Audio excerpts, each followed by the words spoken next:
तो देखिए ध्यान से सुन लीजिए। पहली बात, आपको चीज़ों को ध्यान से सुनना है, चीज़ों को ध्यान से सुनना है। मैं आपको एक चीज़ बताता हूँ, जीवन में अगर कुछ भी अगर अच्छा करना है तो आपको पूरे लाइफ में कभी ना कभी ऐसा आएगा कि जब आपको प्रॉब्लम फेस करना होगा, आपको स्ट्रगल करना होगा। तो वो स्ट्रगल आप अभी ही कर लीजिए, क्योंकि अभी जो है ना नेचर आपके साथ में है, नेचर आपके साथ में है। +2 के बाद क्या होता है कि बहुत सारा बाधाएं आती है, एकदम सही बात है। +2 के बाद बहुत सारा आपको जैसे जैसे तुम्हारा एज बढ़ेगा तो एज का फैक्टर होता है, उसके बाद और भी बहुत सारा प्रॉब्लम होता है। लेकिन +2 में सारा टर्म और कंडीशन अकॉर्डिंग टू यू होता है। आप जो चाहिएगा वो घर से मिलता है ना।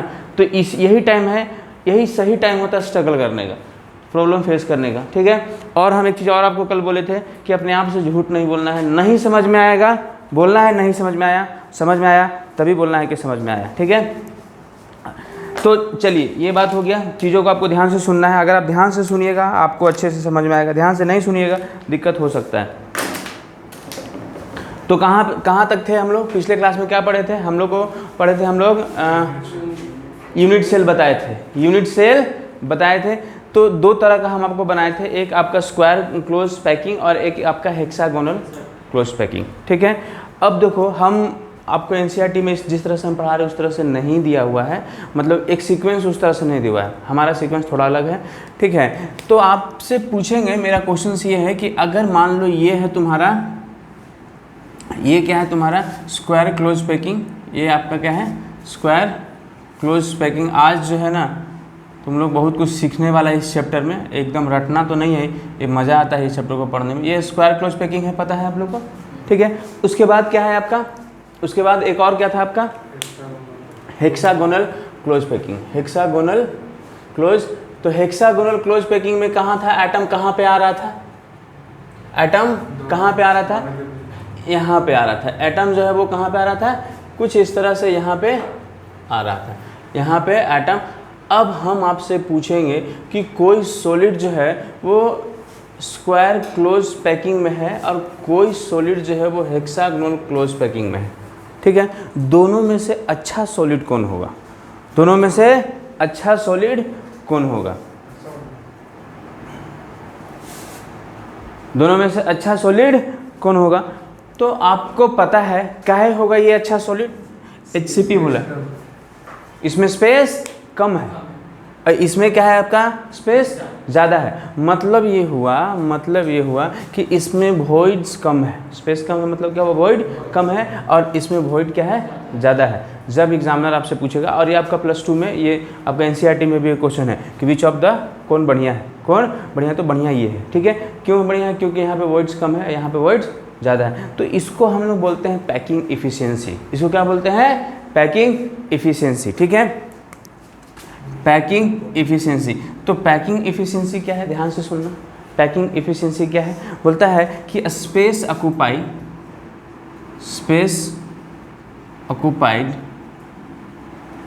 By atom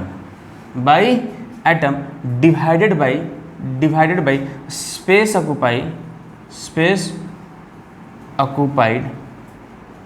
by unit cell, unit cell क्या था, स्मॉलेस्ट अरेंजमेंट। यूनिट सेल आपका क्या था, स्मॉलेस्ट अरेंजमेंट, ठीक है। और इनटू क्या है आपका 100 है। तो सुन लो यहाँ पे ध्यान से सुनना, कल हम आपको जब सिखाए थे तो देखिए, अगर हम बात करें कि ये आपका एक यूनिट सेल है, ये है एक यूनिट सेल, ठीक है। तो इसको अगर हम लोग बढ़ाएंगे, इसी का रिपीटिशन हो रहा है ना, क्या हो रहा है, इसी का रिपीटिशन हो रहा है। इस तरह से क्या होगा, ये इस तरह से क्या होगा, ये बढ़ते चला जाएगा। इस तरह से क्या होगा, ये यहाँ पे आएगा। इस तरह से क्या होगा, ये बढ़ते चला जाएगा। इस तरह से क्या, इसी का रिपीटिशन हो रहा है। तो ये वाला क्या है, एक यूनिट सेल है, ये वाला क्या है, एक यूनिट सेल है, पहला बात। दूसरी बात क्या है, सुन लो यहाँ पे ध्यान से सुन लो। दूसरी बात कौन सा, एक यूनिट सेल, ये भी, इसका भी तो रिपीटिशन हो रहा है, ये भी एक यूनिट सेल है। अगर हम इसको मान ले, एक ये जो है ना, इसको हम मान ले ए, इसको क्या मान ले, ए मान ले, और इसको मान ले हम लोग 2, इसको क्या मान ले हम लोग 2 मान ले, ठीक है। ये तो हो गया। तीसरी बात ये है कि अगर हम कुछ इस तरह से कर दें, तो क्या ये वाला है, क्या ये वाला एक यूनिट सेल बनेगा, इसका भी तो रिपीटेशन होगा, रिपीटेशन तो इसका भी होगा ना, होगा ना जी रिपीटेशन। तो क्या एक यूनिट सेल होगा ये? क्यों नहीं होगा? क्योंकि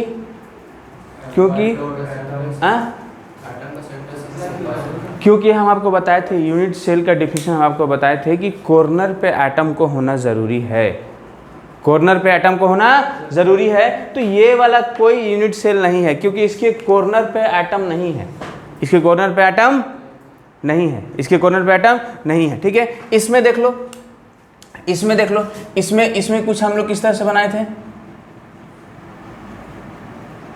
ये हो गया, होगा ना, ये वाला होगा यूनिट सेल। अगर हम बात करें इसका इस तरह से तो ये भी हो गया यूनिट सेल, होगा ना, ये भी होगा, कॉर्नर पे है, कॉर्नर पे है, कॉर्नर पे है, कॉर्नर पे है, ये यूनिट सेल है। ठीक है, तो ये इसमें जो है, इसमें आपको प्रिमिटिव और नॉन प्रिमिटिव बताए थे। तो प्रिमिटिव अगर ये आपका 1 है, ये 2 है, और हम इसको छोड़ दो 2 ही रहते हैं, और ये आपका 3 और ये आपका 4, ये आपका 4, तो प्रिमिटिव कौन कौन होगा? 1 होगा प्रिमिटिव, और क्या होगा आपका 4 होगा प्रिमिटिव, लेकिन 2 और 3 नहीं होगा। क्यों नहीं होगा? क्योंकि एटम जो है कॉर्नर एज वेल एज अलग भी है, कॉर्नर के अलावा और होता है, उसको क्या होता है, नॉन प्रिमिटिव होता है। तो हमको सीखना है पैकिंग इफिशिएंसी। तो packing space occupy by atom, space occupy by atom, और space occupy by unit cell. तो यूनिट सेल क्या होगा आपका, ये सब क्या है, यूनिट सेल, ये सब क्या है, तो ये 2D का है, ये किसका है, 2D का है। लेकिन आपको हम बताए थे कि 2D नाम का कोई चीज़ नहीं होता है, लेकिन जब तक आप 2D नहीं जानिएगा तब तक आप 3D नहीं जान सकते। और हम आपको बता रहे हैं कि +2 लेवल पे आपको 3D को पढ़ना है, +2 लेवल पे किसको पढ़ना है, 3D को पढ़ना है, 2D को नहीं पढ़ना है। 2D पढ़ना होता है जैम लेवल पे, और भी जैसे जैसे ऊपर जाइएगा वैसे वैसे हम और बेसिक्स की तरफ बढ़ते हैं। जैसे जैसे क्लासेज आप जब BTech कीजिएगा, इंजीनियरिंग कीजिएगा, तो जब आगे पढ़िएगा तो ये चैप्टर आपको मिलेगा पढ़ने के लिए।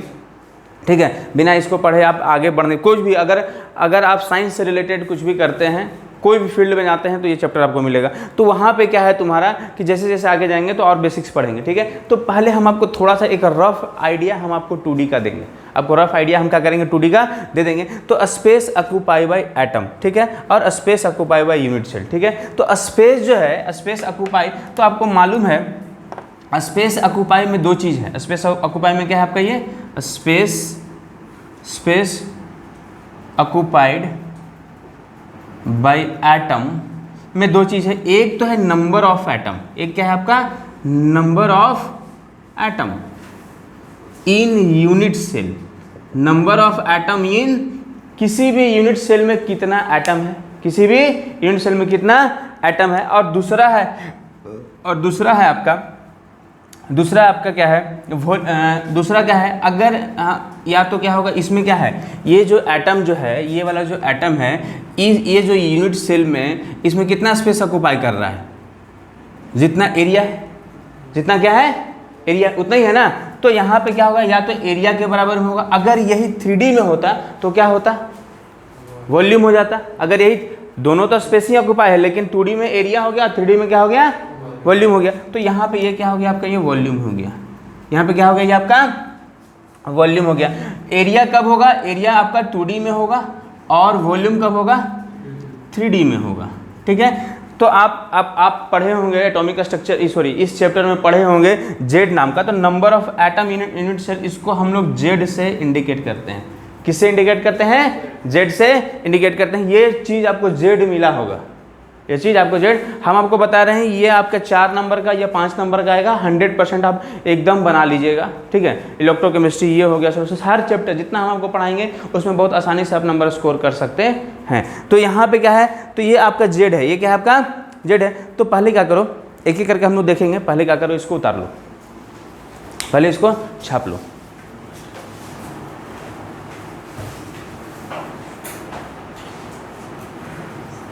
चलो अभी हम ये सारा फोटोज, ये सब जो है ना पिक्चर है, ये इसको बार बार बनाना जो है ना मेरे बस की बात नहीं है, इसको हम अभी नहीं मिटाएंगे। अब यहाँ पे देखो, तो पहले एक चीज़ को देखते हैं। और यहाँ पे सुन लो एक चीज़ और, यहाँ पे क्या है कि एरिया जो होगा वो कितना होगा, सर्कल ही है तो कितना होगा, इसका एरिया कितना होता है, पाई स्क्वायर।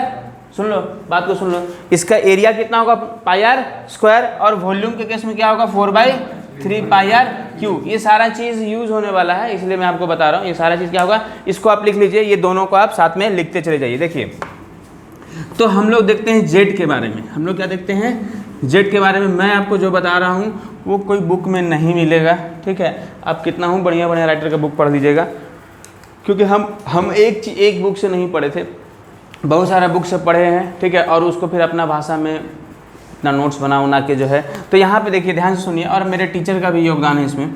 यहाँ पे अब हम लोग देखते हैं जेड के बारे में। किसके बारे में देखते हैं, जेड। तो जेड आप क्या देखिए, दो तरह से है। जेड जो निकालने का number of atom in unit cell को निकालने के लिए दो तरीका है। एक है आपका एंगल से आप निकालेंगे, और दूसरा है शेयरिंग। दूसरा क्या है, शेयरिंग, ठीक है। अब एंगल से देखो, एक्चुअली एंगल का यूज हम लोग हमेशा 2D में ही करते हैं, ठीक है। दोनों में कर सकते हैं, लेकिन 2D में क्या है, ज़्यादा आसान है। और शेयरिंग जो है वो हम लोग 3D में करेंगे। तो 2D आपको पढ़ना नहीं है, 3D ही पढ़ना है। लेकिन एक हम बोले कि मोटा मोटी हम आपको क्या करेंगे, आपको थोड़ा सा हम बता देंगे इसमें, ठीक है। हम जो यहाँ पे बनाए हैं यूनिट सेल 1, देख लीजिए, यूनिट सेल 1, ठीक है। अगर हम इसमें बात करें कि नंबर ऑफ एटम जो है कितना है, नंबर ऑफ एटम जो है वो आपका जो है कितना है। तो ये एक किस तरह से, इस तरह से बना हुआ है। ये क्या है आपका, इस तरह से बना हुआ है, यही ना। तो इस यूनिट सेल में नंबर ऑफ एटम कितना है, तो देख लो एंगल, मतलब ये कौन सा एंगल है, यहाँ पे कितना होगा, ये 90 डिग्री होगा। कितना होगा ये, मतलब पूरे में 360 में, ये 360 में 90 डिग्री जो है इसमें ऑक्युपाई कर रहा है। 90 डिग्री क्या कर रहा है, आउट ऑफ 360 में ऑक्युपाई कर रहा है। और इस तरह का कितना है ये, इस तरह का कितना है ये, 4 है। इस तरह का कितना है ये, 4 है। तो यहाँ पे कितना हो जाएगा आपका, ये कट जाएगा, ये कट जाएगा, ये कितना हो गया आपका, ये 1। मतलब ये हुआ कि इस यूनिट सेल में कितना एटम है, 1 एटम है। तो ये चारों को मिला देंगे तो एक एटम बनेगा ना। तो इस यूनिट सेल में कितना है, 1 है। तो इसका जेड का वैल्यू कितना हो गया, 1 हो गया। जेड का वैल्यू कितना हो गया, 1 हो गया। यहाँ जेड का वैल्यू हो गया। ठीक उसी तरह से अगर हम यूनिट सेल 2 की बात करें, यूनिट सेल 2 की बात करें, तो 2 में देख लो, 2 में देख लो, यहाँ पे 2 में हम बात करें, इसमें तो दिख रहा होगा ना, कैमरा में दिख रहा होगा। तो 2 में किस तरह से है आपका, 2 में जो है वो आपका कुछ इस तरह से है। पहले हम इस तरह से बना हुआ है यहाँ पे ये, तो ये भी तो एक स्क्वायर ही बना है ना, ये भी क्या है आपका, ये स्क्वायर ही है, ठीक है। किस तरह से है ये आपका, यहाँ पे इस तरह से है, यहाँ पे है, फिर उसके बाद थोड़ा सा यहाँ इस तरह से जाएगा, फिर ये इस तरह से है, और फिर ये इस तरह से, और एक एटम बीच में, एक एटम बीच में। तो इसमें शेयरिंग कितना होगा, देख लो इसमें कितना शेयरिंग होगा। तो इसमें भी जो है ये पूरा जो एटम होगा ये कुछ इस तरह से होगा, ये इस तरह से मिलके बना है, ये मिलके बना है। तो इसमें कितना डिग्री, ये भी तो 90 डिग्री है, इतना यहाँ भी कितना है 90/360 इंटू कितना, इसमें भी 4 है, इसमें भी क्या है 4 है। अब प्लस एक एटम सेंटर में है, एक एटम के यहाँ पे है सेंटर में, तो कितना होगा ये आपका 2 हो गया। ये क्या हो गया आपका 2 हो गया। अब ये बताओ इसमें कितना होता है, यहाँ पे कितना एंगल बनता है, ये 60 डिग्री का बनता है ना, ये कितने का बनता है 60 का बनता है। तो यहाँ पे आउट ऑफ 36 में 360 में कितना 60 डिग्री के लिए होगा, तो कितना होगा 60/360, और कितना है 1 2 3 4 5 और ये 6, और प्लस एक आपका ये वाला। कोई दिक्कत, यहाँ पे भी कहूँगा तो उस तरह से एंगल से निकाल सकते हैं हम लोग, एंगल से हम लोग कितना होगा 120 होगा, सॉरी हाँ 120 होगा। कितना होगा 120, ठीक बोला। ये कितना होगा, ये आपको मालूम है कि 6 इक्विलेटरल हेक्सागोनल कैसे बनता है, 6 इक्विलेटरल ट्रायंगल के मिलने से बनता है, 6 इक्विलेटरल ट्रायंगल के मिलने से बनता है। तो यहाँ पे तो हम लोग को ये 2D पढ़ना नहीं था, बस हम आपको यहाँ पे बता दें कि एंगल से कैसे निकाला जाता है। हम लोग को एक्चुअली जो पढ़ना है वो क्या पढ़ना है 3D के बारे में। तो 3D के बारे में देखेंगे, लिख लीजिए पहले इसको, आप लोग पहले इसको क्या कीजिए, लिख लीजिए, समझने के लिए लिख लीजिए आप। जेड हम लोग देख रहे हैं, चलिए। तो हम लोग को क्या देखना है 3D में देखना है। तो 3D में जो है हम 2D में तो सिर्फ यही 2 होता है, ध्यान से सुन लो, बात को सुन लो।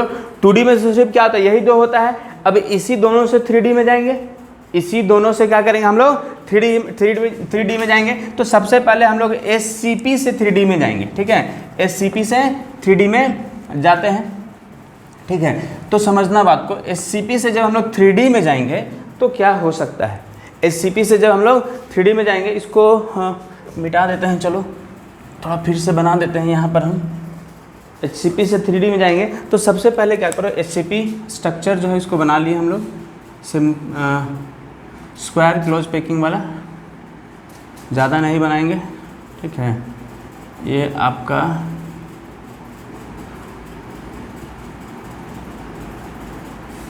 कोई दिक्कत, ठीक है।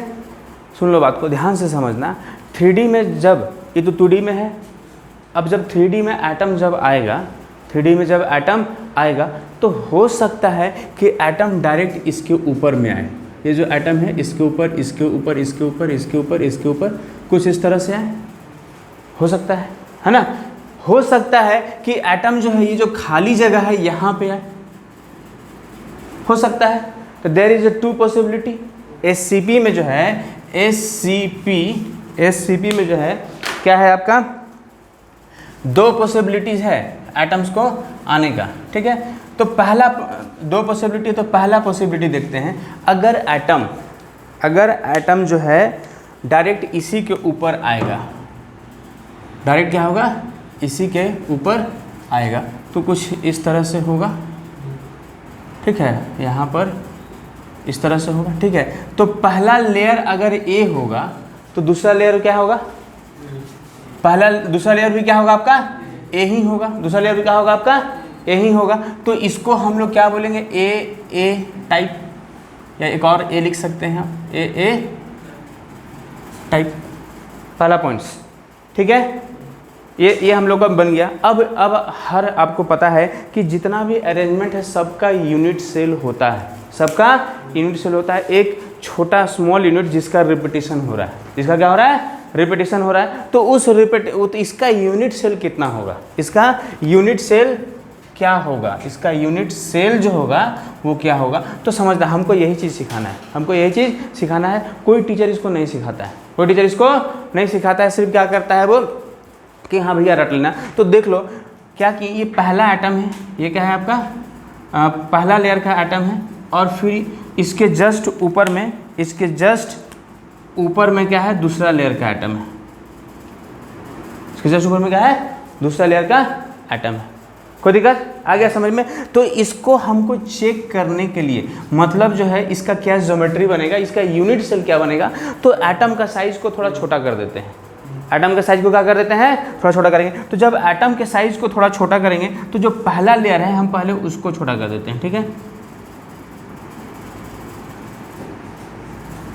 ये हम क्या किए, छोटा कर दिए, पहला लेयर के एटम को छोटा कर दिए।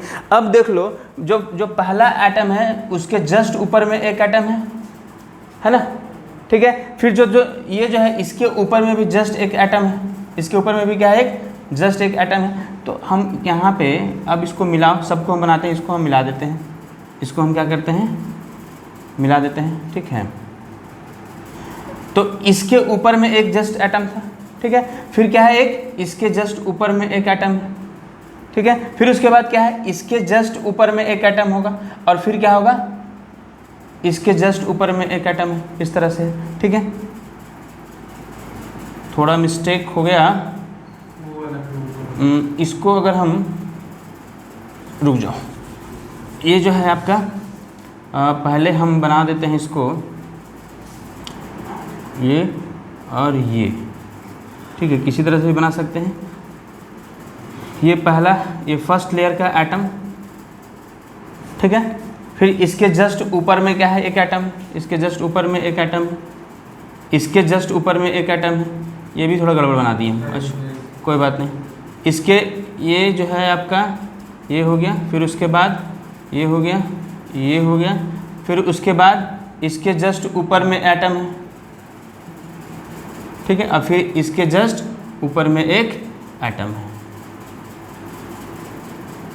बन गया, बना ना। तो जो एटम आया वो कहाँ कहाँ आया, कहाँ कहाँ आया बताइए, कॉर्नर पे आया। कहाँ पे आया एटम, तो इसका यूनिट सेल क्या हो गया, इसका यूनिट सेल क्या हो गया आपका, कुछ इस तरह क्यूब हो गया। यूनिट सेल इसका क्या हो गया आपका, क्यूब हो गया, जो कि एटम कहाँ पे आया, कॉर्नर पे आया। तो आपको मालूम है कि वैसा यूनिट सेल, या फिर आप जानिए जब एटम ओनली कॉर्नर पे होगा, ओनली क्या होगा, कॉर्नर पे होगा, तो उसको क्या बोलते हैं, सिंपल क्यूबिक स्ट्रक्चर। क्या बोलते हैं उसको, SCC, simple cubic, simple crystalline, है ना, SCC इसको बोलते हैं, बॉडी सेंटर क्रिस्टल। यहाँ पे सिंपल क्यूबिक क्रिस्टल, SCC नाम सुने होंगे, SCC, ठीक है। तो SCC का डिफिनेशन क्या है, जब नंबर ऑफ एटम या फिर atom present at only corner, जब कॉर्नर पे है तो वो हो गया, ठीक है।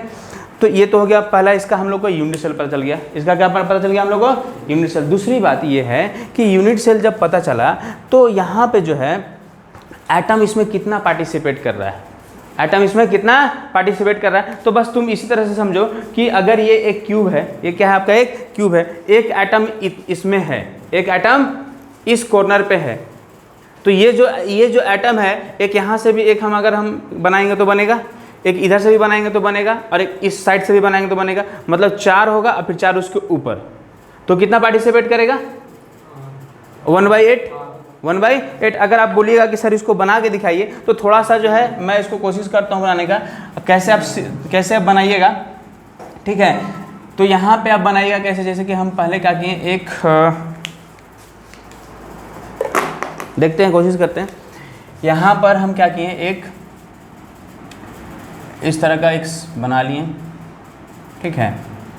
फिर इसको जस्ट ऐसे सटा के एक और बना दिए, और फिर इसको जस्ट सटा के इस तरह से बना दिए, इसको इस तरह से मिला दिए, इसको इस तरह से मिला दिए, ठीक है।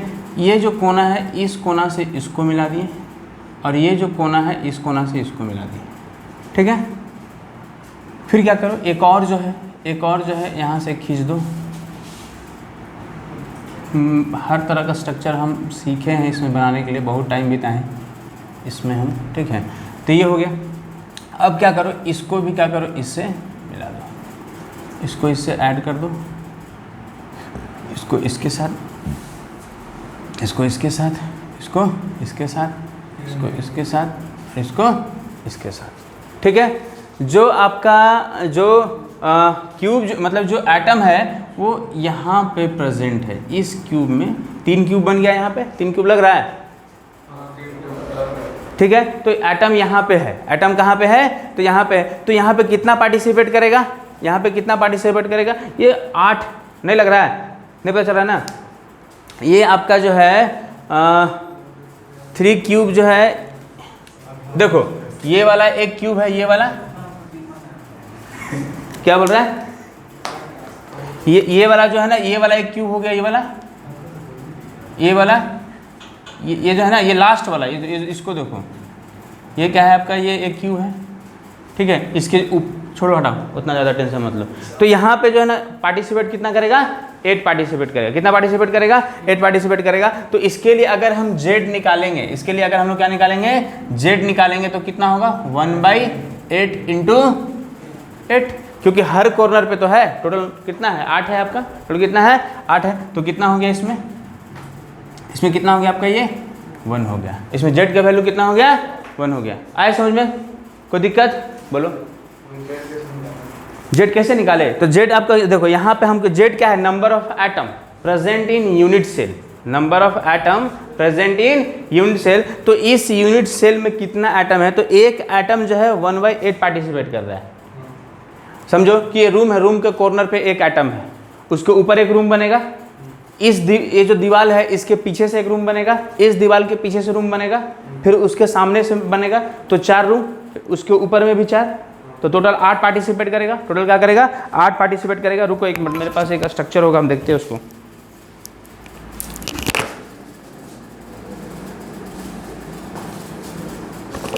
देख लो, ये जो स्ट्रक्चर जो है मेरा, ठीक है, जब हम शुरू में बनाए थे तो पूरा फुल था, लेकिन धीरे धीरे ये टूटते चला गया। ये एटम है, ये क्या है आपका, एटम है। तो ये एटम अगर कॉर्नर पे होगा तो एक इधर से होगा, पार्टिसिपेट करेगा, एक तो अंदर में रहेगा, बाहर में रहेगा, तो पूरा टोटल 8 बनेगा ना, 8 क्यूब बनेगा, यहाँ पे क्या बनेगा आपका 8 क्यूब बनेगा। चाहे इस तरह से हम और इसको समझाते हैं आप लोग को।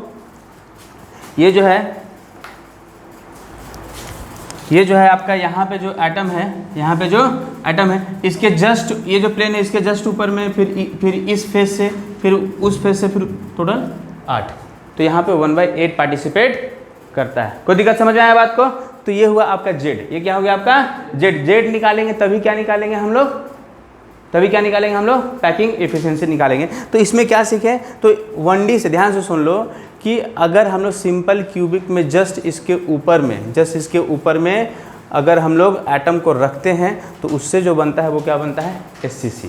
क्या बनता है, SCC। तो इसको पहले हम जो बोलते हैं पहले इसको लिख लीजिए, हम जो बोलते हैं उसको लिखो, लिखिएगा SCC, टॉपिक दीजिएगा SCC।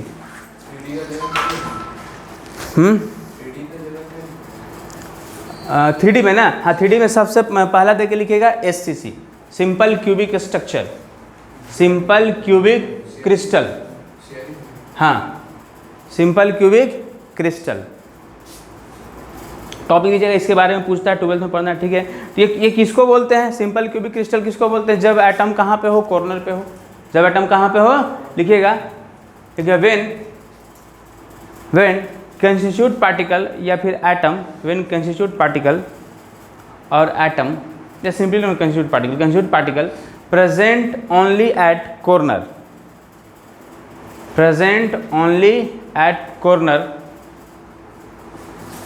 only at corner of unit cell, corner of a unit cell, ठीक है, known as SCC। चलिए इसको छाप लीजिए। तो अब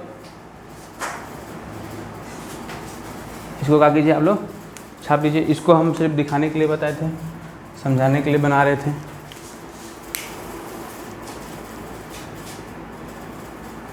सारे को आपको उतारना है। पहला आइटम था उसके ऊपर रखें, ठीक है। ये इसका यूनिट सेल कैसे है, इसको एटम को छोटा किए, एटम को किए हैं छोटा किए। एक्चुअली छोटा होता नहीं है, ये हाइपोथेटिकल है। ये क्या है आपका, इस तरह से होता है। इसको छोटा करने समझाने के लिए इसको छोटा किए हैं।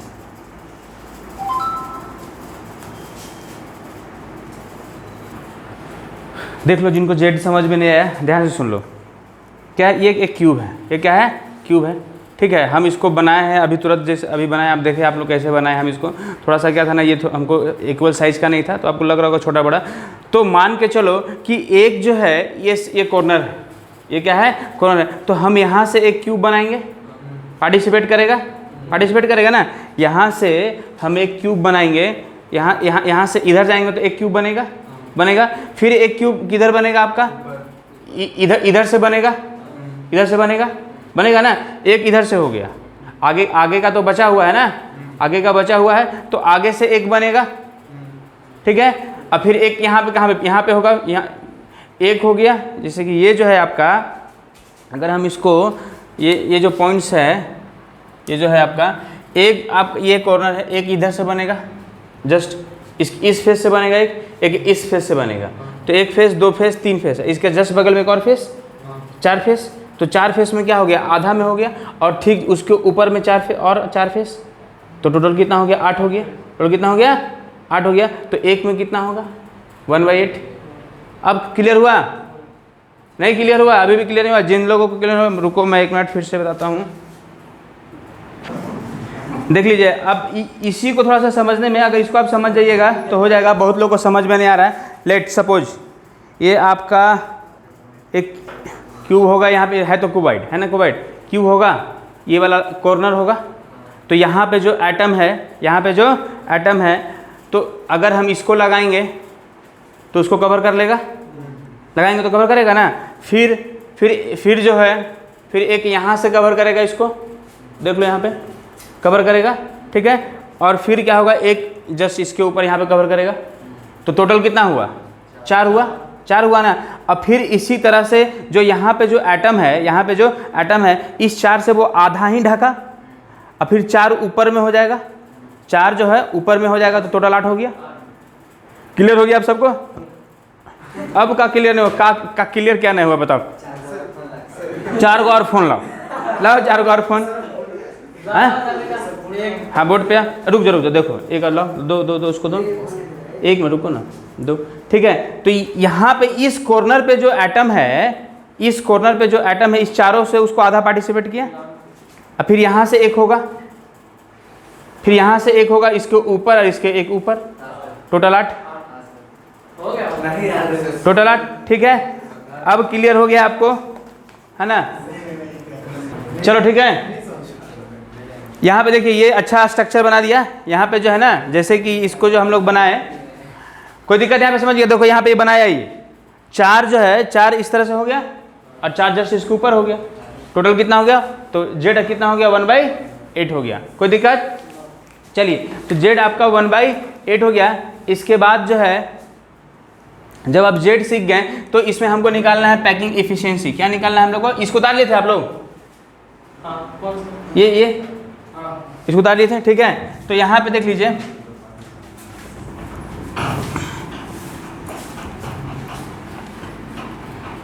चलो देखो यहाँ पे, समझो बात को। और क्या है, मेरा मार्कर कहाँ चला गया? ब्लू वाला इधर है, ठीक है।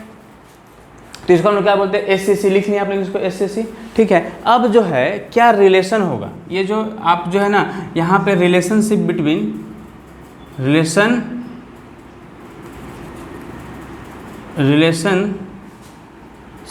Between A and R, A और आर के बीच में क्या रिलेशन होगा? ए और आर के बीच में क्या रिलेशन होगा? क्या रिलेशन होगा देख लो तो, कुछ इसी तरह से है ना। ये ए क्या है आपका? एज लेंथ है। ए क्या है आपका? ये एज है। ये क्या है आपका? ये एज है। ए पिछले क्लास में हम आपको ए और आर के बीच में निकाले थे रिलेशन, ठीक है। वो क्या है आपका? एज है। कोई दिक्कत? और आर क्या है? ये जो एटम है इसका रेडियस। आर क्या है आपका? रेडियस। तो ध्यान से सुन लीजिए, आर क्या है आपका? रेडियस है, और ए क्या है आपका? एज लेंथ है। तो इसके और इसके बीच में क्या रिलेशन होगा? इसके बीच में क्या रिलेशन होगा? तो क्या रिलेशन होगा देख लो यहाँ पे, ए इक्वल टू क्या होगा? 2r होगा। ए इक्वल टू कितना हो जाएगा? 2r हो जाएगा। तो r इक्वल टू क्या लिख सकते हैं? a/2। r इक्वल टू क्या लिख सकते हैं हम लोग? a/2। अभी कोई लिखेगा नहीं, सुन लो पहले, लिख सकते हैं इसको हम लोग a/2। ठीक उसी तरह से, ठीक उसी तरह से अब क्या होगा आपका? अब हमको निकालना है पैकिंग इफिशिएंसी। क्या निकालना है हम लोग को? Packing efficiency. ध्यान से सुन लो, तो पैकिंग इफिशिएंसी क्या है आपका? Space occupy by atom. तो इसमें एटम जो होगा वो क्या होगा आपका? 4/3 πr³ के बराबर में होगा ना। इनटू ये जो यूनिट सेल बना, इस पूरे यूनिट सेल में कितना एटम है? एक एटम है। 8 मिल के, एगो तो 1/8 पार्टिसिपेट कर रहा है, तो 8 मिल के कितना होगा? एक एटम है। तो इनटू कितना होगा? 1 डिवाइडेड बाय ये जो क्यूब जो बन रहा है उसका वॉल्यूम कितना होगा? ए का क्यू होगा ना। जो क्यूब बन रहा है उसका वॉल्यूम कितना होगा? ए का क्यू होगा। तो पैकिंग इफिशिएंसी जो होगा वो कितना होगा? 4/3 इंटू पाई का वैल्यू कितना होगा? या फिर 3.14 इंटू इसके बीच में क्या रिलेशन है देख लो तो, क्या रिलेशन है आपका? यहाँ पे r के जगह पे अगर हम पुट करें a/2, तो इसका q हो जाएगा डिवाइडेड बाई a का q इंटू कितना हो जाएगा? 8 हो जाएगा। तो इससे क्या होगा? ये कैंसिल हो जाएगा। तो सारा का सारा क्या है? न्यूमेरिकल वैल्यू है। सारा का सारा क्या है? तो ये जो आएगा, ये आएगा आपका 52%। कितना होगा? 52%। पैकिंग इफिशिएंसी कितना हो गया? 52% हो गया। मतलब समझ में आया? हाँ, इंटू 100 होगा, तब होगा इतना, तब इतना होगा, ठीक है। इतना % हो गया। अब सुन लो बात को कि तो वॉइड कितना हो जाएगा? मतलब इतना एटम स्पेस ऑक्यूपाई कर रहा है, तो वॉइड कितना हो जाएगा? 48%। ये एकदम दिमाग में सेट कर लीजिएगा। हम लोग किसके लिए पढ़ रहे हैं? एससीसी के लिए पढ़ रहे हैं। किसके लिए पढ़ रहे हैं? एससीसी के लिए। एससीसी के लिए पैकिंग इफिशिएंसी 52% और वॉइड 48%। वॉइड कितना हो गया? 48%। तो पहले क्या करो इसको, तो देखिए यहाँ पे हम डायरेक्टली पैकिंग इफिशिएंसी निकालने के लिए एक फॉर्मूला है, पैकिंग इफिशिएंसी इक्वल टू आपका Z इंटू जेड क्या है आपका, number of atom participated, number of atom जो कि पार्टिसिपेट कर रहा है, Z into volume space occupy, वही लिख देंगे, space occupy by atom divided by A Q into 100, ये हो गया आपका। तो जेड क्या है वो आप सीख गए, आ गया समझ में। चलो इसको छाप लो तो पहले, इसको आप लोग लिख लीजिए, ठीक है। अब हम लोग नेक्स्ट लेक्चर में पढ़ेंगे, नेक्स्ट लेक्चर में इसके आगे वाला पढ़ेंगे, तो इसको आप लोग छाप लीजिए।